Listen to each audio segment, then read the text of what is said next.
Hello বাচ্চারা, আজকে আমি তোমাদের এইচএসসি পরীক্ষার জন্য ইম্পর্ট্যান্ট আরেকটা রিয়ারেঞ্জ নিয়ে কথা বলবো। এই রিয়ারেঞ্জটা যে স্টোরিটার উপর বেসিস করে বানানো কোয়েশ্চেনটা, সেটা হচ্ছে the sultan and the honest tax collector. Sultan হচ্ছে যে কোনো জায়গায় সুলতান বা রাজা, আর অনেস্ট মানে আমরা জানি সৎ, ট্যাক্স কালেক্টর মানে যে কর আদায়কারী। তো সৎ কর আদায়কারী বা সৎ ট্যাক্স কালেক্টর এবং সুলতানের গল্পর উপর বেসিস করে রিয়ারেঞ্জটা, এবং এই রিয়ারেঞ্জটা এখন পর্যন্ত 3বার এইচএসসি পরীক্ষায় বোর্ডে আসছে। যশোর বোর্ড 2023 একবার আসছে, ঢাকা বোর্ড 2017 একবার আসছে, বরিশাল বোর্ড 2017 একবার আসছে। সো এই কোয়েশ্চেনটা মানে এই রিয়ারেঞ্জের স্টোরিটা বলো, এই রিয়ারেঞ্জ স্টোরিটা অনেক ইম্পর্টেন্ট তোমার জন্য, রাইট? আচ্ছা ঠিক আছে, চলো আমরা তাহলে স্টোরিটা জেনে ফেলি, কারণ স্টোরিগুলো জেনে ফেললে আমাদের জন্য পড়া অনেক ইজি হয়ে যাবে বা রিয়ারেঞ্জের কোয়েশ্চেনগুলো সলভ করা অনেক ইজি হয়ে যাবে, রাইট? আচ্ছা ঠিক আছে। Long ago they lived a sultan in a country. বহু বছর আগে এক দেশে একজন সুলতান বাস করতেন। He wanted to appoint an honest man as a tax collector. তিনি তার রাজ্যের জন্য একজন সৎ কর আদায়কারী নিয়োগ করতে চাইলেন। Not knowing how to find the right person, he asked for the advice of his wise counselors. কিন্তু সৎ মানুষ খুঁজে পাওয়ার উপায় না জেনে তিনি জ্ঞানী উপদেষ্টাদের পরামর্শ চাইলেন।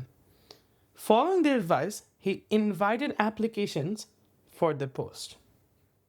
উপদেষ্টাদের পরামর্শ অনুযায়ী তিনি পদের জন্য আবেদন আহ্বান করলেন। A number of people applied. অনেক মানুষ আবেদন করল।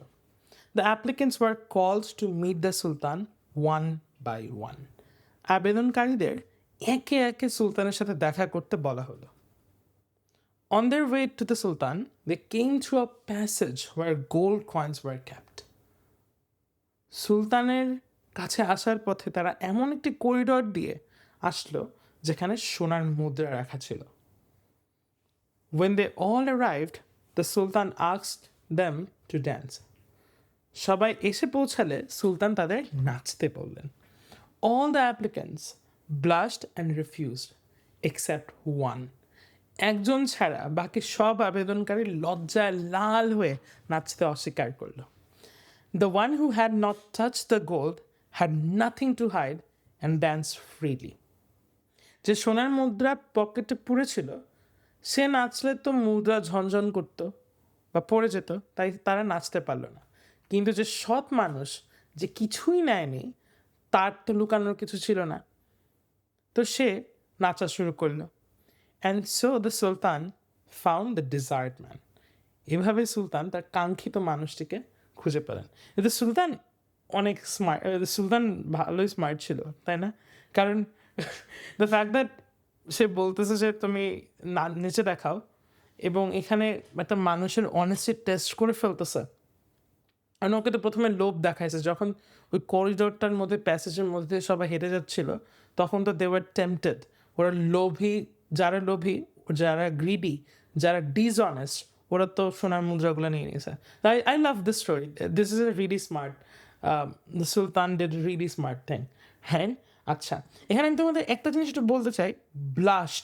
ব্লাস্ট মানে হচ্ছে তোমার লজ্জা পাওয়া, বুঝছো? এটা যে আমি তোমাদেরকে জানানোর জন্য বললাম। এই স্টোরিটা অনেক ইন্টারেস্টিং এবং এটা রিয়ানেজের জন্য অনেক ইম্পর্টেন্ট। আমি নেক্সট ভিডিওতে তোমাদেরকে রিয়ানেজের কোয়েশ্চেনগুলো আমি তোমাকে সলভ করে দিব। এই স্টোরিটার উপর বেসিস করে যে রিয়ানেজ আসছে সেটা আমরা সলভ করবো।